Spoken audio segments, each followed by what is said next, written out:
So before we go into the new movie this week, which of course was the sequel to Sicario, I figured we could touch on the first one again a little bit. I did a review of it when it came out 3 years ago, but I remember that I just didn't. I don't remember what the hell I said in that video, but I just have a good feeling that whatever it was didn't do it justice, because I know that not only has it just gotten better, and I've gotten just my respect for it has just immensely grown over time.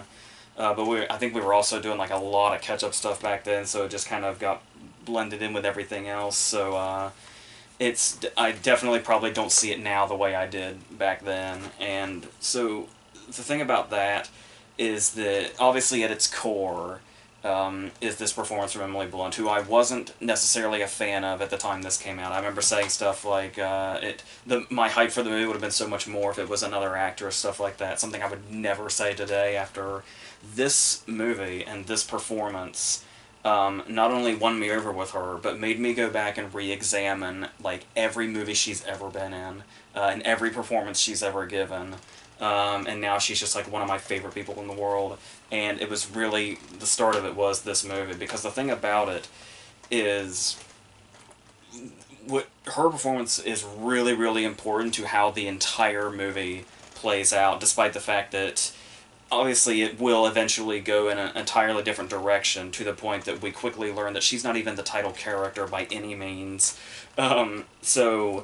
And once we meet her, we're told through dialogue that she's like been put through the ringer up to this point. And when you see her, like when you see just her almost vacant expressions and just like a sort of deadness in her eyes, it's like you can tell this is somebody who is like an empty shell of the person they probably were prior to this. One of the great things the movie does is kind of keep a bit of a mystery in regards to where these characters kind of come from. And even though we do get, really plenty of background when you really think about it, thrown at us, there's still just something totally mysterious kind of looming over them, to where we're still not quite sure. Like, we know certain things, like Alejandro was an attorney at one point, and then we end up knowing what got him to where he is now. But even knowing that much, there's still something like, but what was he really before that? And that's something that the second one kind of explores too, but we'll get into that. And another way her performance is so key here is the fact that the way it presents itself with this not knowing what these other characters are doing is the idea of just, as long as she is as lost as the audience is, and as long as she remains our surrogate and we're right there with her, then the movie is in control, and the movie knows what it's doing, even if it seems like it's just throwing a bunch at us at once that's intentionally confusing. Her character makes that to where the movie is still absolutely confident in how it's telling its story, and not just doing it for the sake of doing it. And that's also brought in by Brolin's performance in particular, when there's a huge contrast here, because we know all this stuff. There's just like a constant doom kind of thing going, and we know the more we're going into this, the more dangerous it is, the more frantic she's getting. But because Brolin is like so at home here, he's just so incredibly relaxed. And it's like he knows everybody. He's got that whistling thing that he does that like comes off really sinister in a way, whether he's watching the security stuff or getting ready to interrogate somebody brutally. There's a lot of joking around, like the "what's the password" thing is really funny, at just the right moments. And that also kind of goes on the Jeffrey Donovan character as well, who's obviously he's there to joke around, also talking about how like his piss burns and stuff like that, and to say stuff like he actually has like this admiration for how the cartels do their thing. Like, not so much an admiration, but he can acknowledge that he thinks it's brilliant what they do, the way they dismember people to throw off authorities and all that. And it's just like it gets more and more insane and discomforting as we go into it through her perspective. And then, of course, that brings in Alejandro, and I love the first time we see him, to where he's like just standing off to the side. We don't know what his purpose is, what he's doing here, or anything like that. But we can tell when she sees him, even though she's looking at like his back from a distance, we can see through her expression that something is really off about his presence here. And just at the time, we don't really know what it is. And then there's all his different tactics, whether it be like the torture methods, like the way he gets right up in the guy's face, with the groin area of all places, to interrogate him and intimidate him.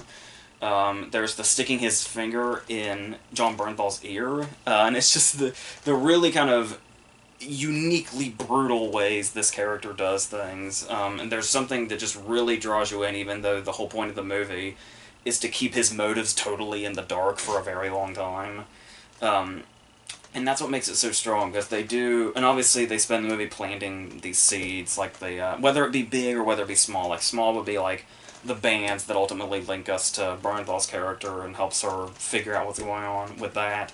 But then there's these really big seeds where we're not quite sure where they're going, but they're planting them like right in our damn faces, like the cop subplot, where we just keep seeing this dude in like his normal home life, and we're not quite sure how he's gonna connect all this stuff. But then eventually, and when he does, it's almost just like this big misdirection. It's like he was just this kind of sort of small piece in getting one piece of this puzzle to the other.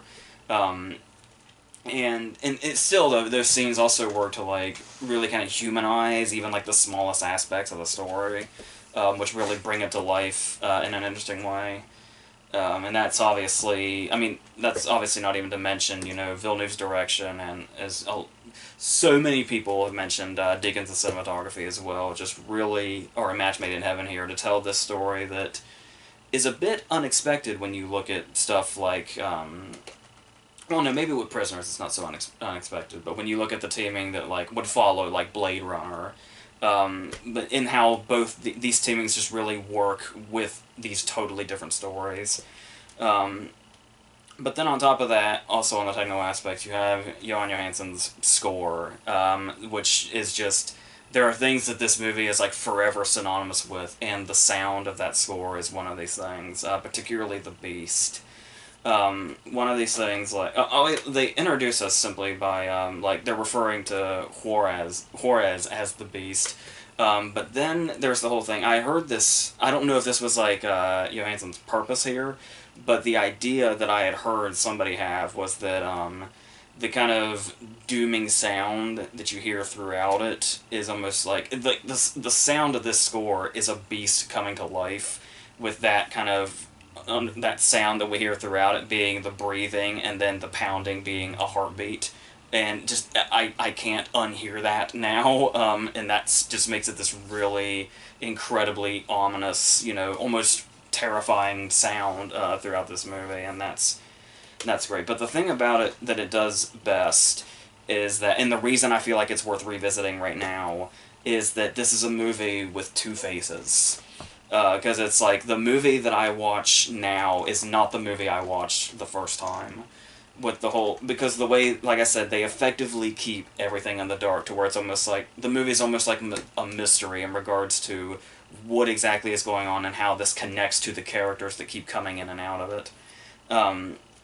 But then once we're aware of that, so many things change. Even scenes like when she goes to the bar and she meets John Bernthal, it's like, when you watch it the first time, that scene might seem like kind of a drag, and it seems like maybe it's like filler or like downtime to take a break from the tension or whatever.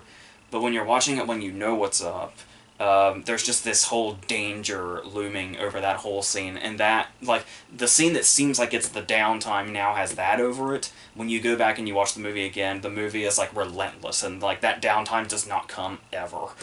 So, I really love that, but that's also, when you look at, because obviously the first time it could probably be a bit frustrating. It's like, yeah, Kate's there to basically be our surrogate and ask the questions that we want to know, that she's just not getting any answers to. Daniel Kaluuya thinks he can come in and do it better, but they're just not getting anywhere. They're getting these tiny little pieces of it, but still the question is looming. It's like, yeah, but why does it feel so incredibly like something's totally off here? It's like Brolin explains it like, oh, it's just this thing.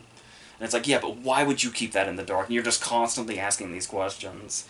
But once you do know what's going on, that frustrating sense is completely gone, because when we see what they're doing, we're no longer seeing it through the perspective of Kate wondering what's happening. We now see it through the perspective of Alejandro and Graver and how things are, and it feels like at one point the movie felt like it just wasn't getting anywhere because no questions were getting answered. But once you know what's going on, it feels like the movie is nonstop, and like every new scene is a new point in the direction that we're going. And that is crazy that they could pull that off and almost like make it two entirely different movies from the first time you see it to the second. And that's just something I can't get. And that's, once you know what's going on in that direction, it's so effective as itself. It still has rewatchability even when you know what direction it's going now and you've already seen it from two different perspectives.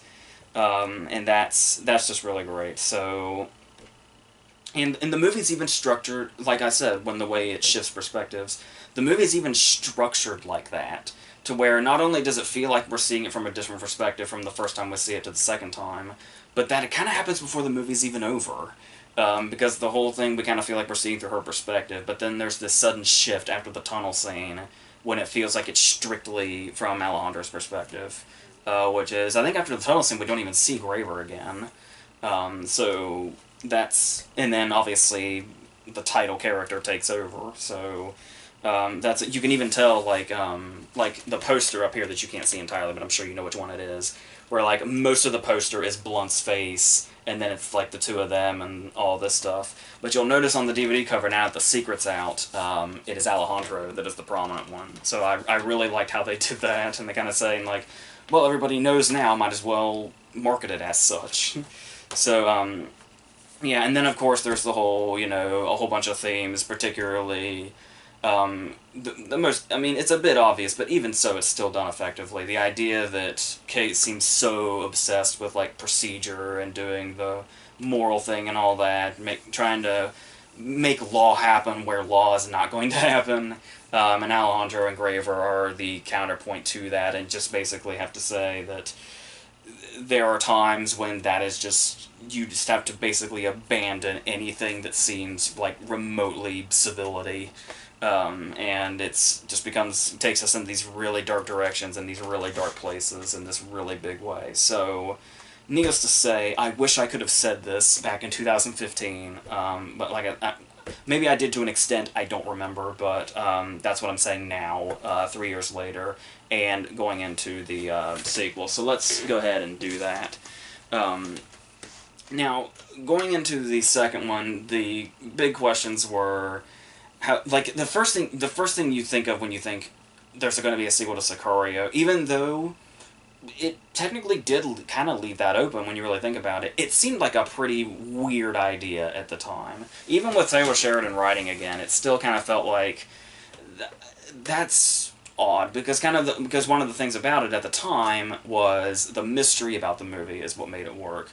But then, now that we've been able to embrace this other side to it, then it's like, okay, I can maybe see an expansion now to where it's like, because this is kind of gives you exactly what you may, at least for me anyway, exactly what you might want or expect to want in regards to expanding on these characters, because sequels obviously often promise that, but they typically don't deliver. But here, the interesting thing about it is that it expands in kind of two different ways. Like, when you think about that, you kind of think you want to see what's going forward in these. But this movie has a very interesting setup to where we expand on Alejandro and we expand on Graver, but in opposite directions. Because it feels like when we're expanding on Graver, he's going forward, but expanding on Alejandro, it kind of feels like we're going back to the whole, like, what exactly was he before this happened to him? Because it's like, obviously we know he's an attorney and everything, but at the same time it's like, this lifestyle clearly comes naturally to him, so something had to have been inside him before anything took place. And it was just the deaths of his wife and daughter that brought him to this point.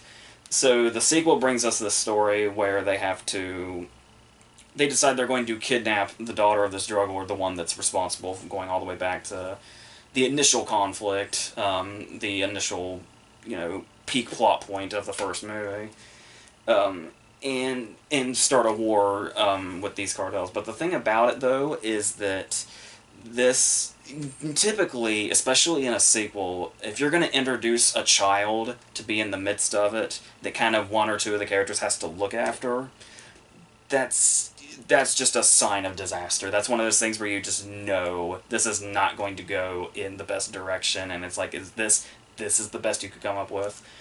But this actually just works so perfectly. Now, it works for the plot because the setup is very good. But then there's this whole thing of, and some people may not like this because a lot of people love the idea of Alejandro basically being this soulless killing machine that was, given this horrific backstory that brought him to this point. Now he can just, off children if he has to, just because, just to prove a point, he will off children in front of their parents before killing them.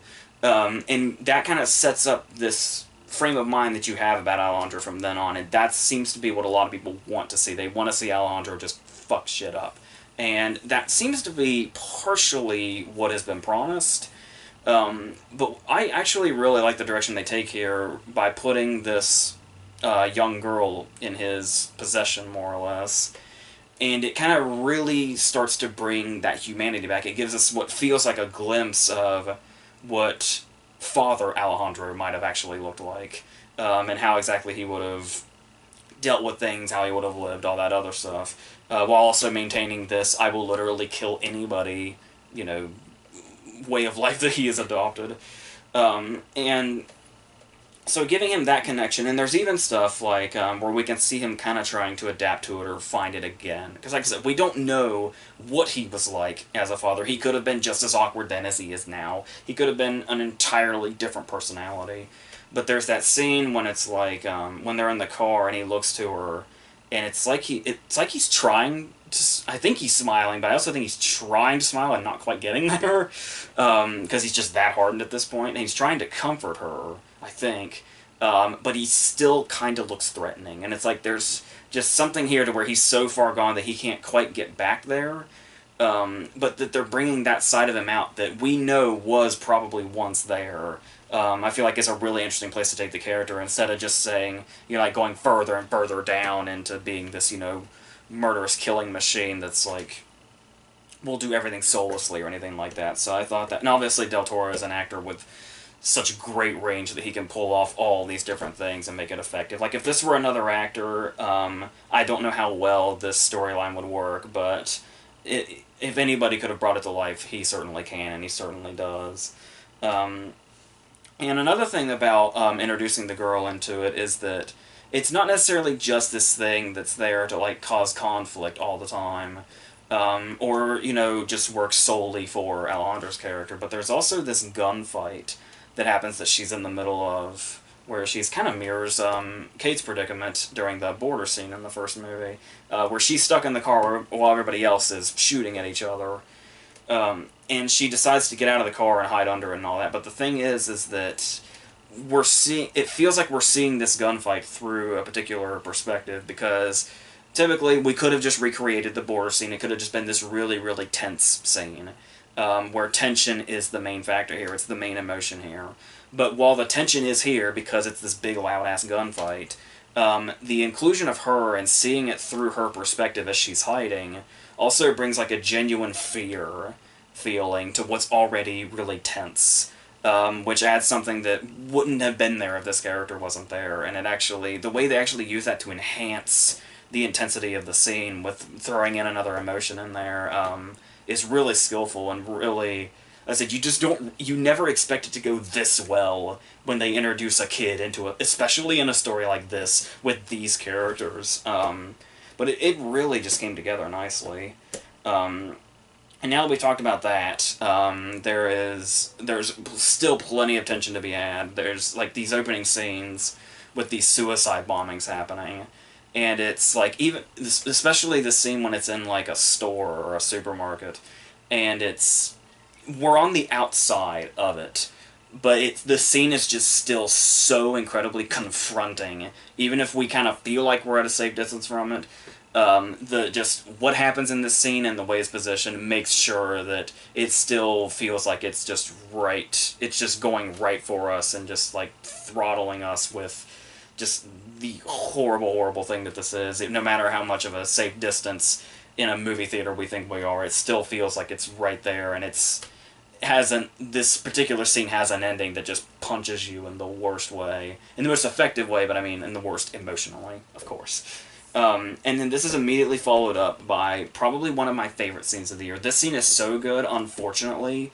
I don't know that the movie is ever as good afterwards as this scene towards the beginning is. And that's the scene where Graver is interrogating this dude about those bombings. Those bombings, by the way, are also... there's a real emotional factor when we see Secretary of Defense, who's played by Matthew Modine. He's barely there, but he's really, really good. And he really, really sells this opening scene when he's addressing these bombings. And it's like news footage, but Modine's emotion in it just feels so incredibly authentic. It like adds this whole emotional level and just this real reality to it that really makes it effective. Even after we've already seen what exactly happened, they still are able to maintain the power of that emotionally through this scene of Modine addressing it on the news, which is really great. But this interrogation scene with Graver is like, this could be like its own short film, this scene. And it really kind of shows, once again, how I was talking about where it seems like we kind of go back with Alejandro and kind of, it really makes you discuss where he came from. With Graver, it feels like he's getting more intense as he goes. He's getting, like, more... Like, his methods are... Obviously, the interesting thing was that we see exactly what he's doing to this guy, whether it be, you know... Whether it be, like, an action or a presentation of something, if you will. I'm not really sure how to word that, but... because the torture scene, the prominent torture scene in the first movie was something that happened off-screen. So, like, we have a vague idea of what it's like when Graver interrogates somebody, but we have much more an idea of what it's like when he has Alejandro with him, but this is just Graver by himself.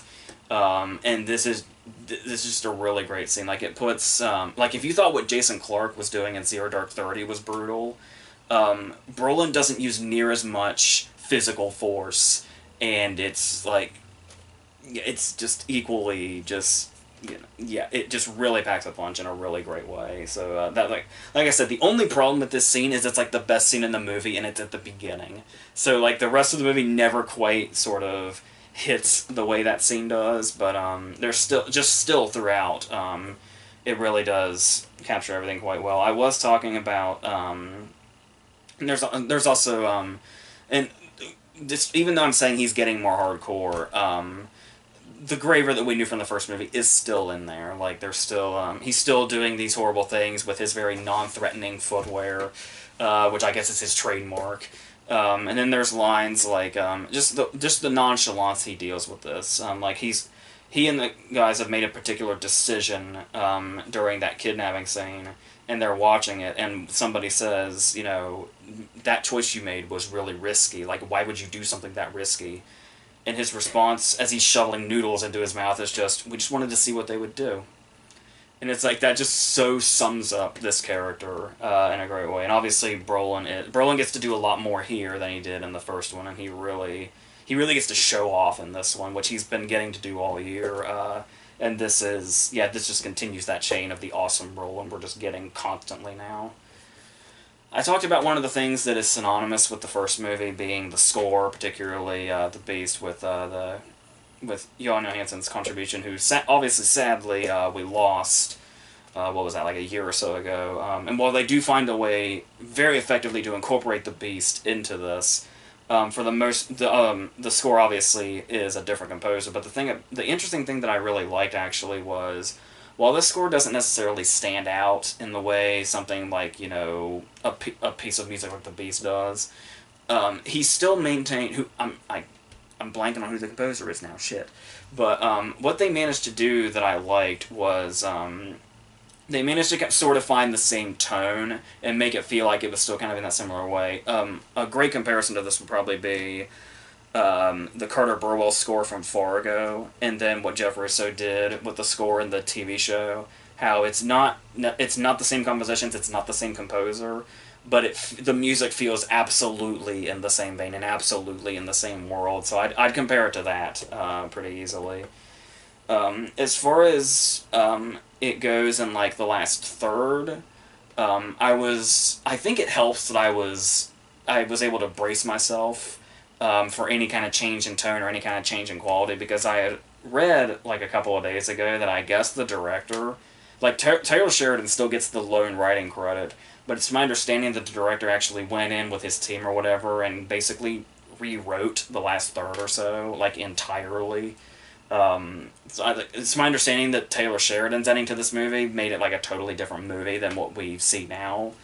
Um, but I think what they do here is fine. I'd probably be more interested in seeing what a Taylor Sheridan ending to this movie would be. But and obviously it's clear they're trying to do I think they're at least trying to do the trilogy thing. I had heard word that Blunt was interested in coming back, and that there was a very big possibility that Macer would return for a third one to kind of bring it full circle. I have no idea what the plan is from there, but it's clear that they do set it up. Like, it does feel very sort of like a studio thing, the way this movie ends, like at the last minute, like the very last scene. So that might leave some people a little sour if that's not what they came here for, and yeah, and it's not really something you would expect a couple of movies like this that direction to go, like the franchise route, to where it feels like so Hollywood the way they end this, to be like, okay, are you ready for another one? And it's a little weird and a little unexpected, and maybe not the best way. Um, but yeah, and then obviously there are, easy comparisons to find with this and the first one, like the way the cop I was talking about is like, we are introduced to him and then we keep seeing him, particularly his home life, and we're not quite sure how he's going to connect, but we cutting back to him. They use that structure again very similarly with this kid that's kind of getting involved in this crime business, that has a brief run-in with Alejandro and Graver that seems like it's going to be nothing, but then as it goes on, it's kind of like, this will eventually all come together. But we already know this because we saw the whole cop thing in the first movie. We know how the structure works, so maybe that takes a little bit out of it, but it's also kind of like, you also kind of like that reliability to an extent when you're doing a continuation, especially from the same mind and the same writer. So yeah, it really just depends on where you're coming from that. But for the most part, I was really into this. Like I said, I guess its main fault is that it peaked a little too early, and the whole let's keep going, let's keep telling the story thing. Not that I'm entirely complaining, because should Macer come back, that means we're going to get more Emily Blunt, which is something we all need all the time. So, yeah, so that's what this is. So next week we have Ant-Man. I believe we have The Purge. It looks likely that I will see Gotti as well, mostly purely out of curiosity. And as I said, there's going to be a theme throughout July with the verses where we're going to do Best Picture winning musicals. So you're totally different from what we're talking about now, but yeah, hopefully that'll be fine. So yeah, so until next week, that's it.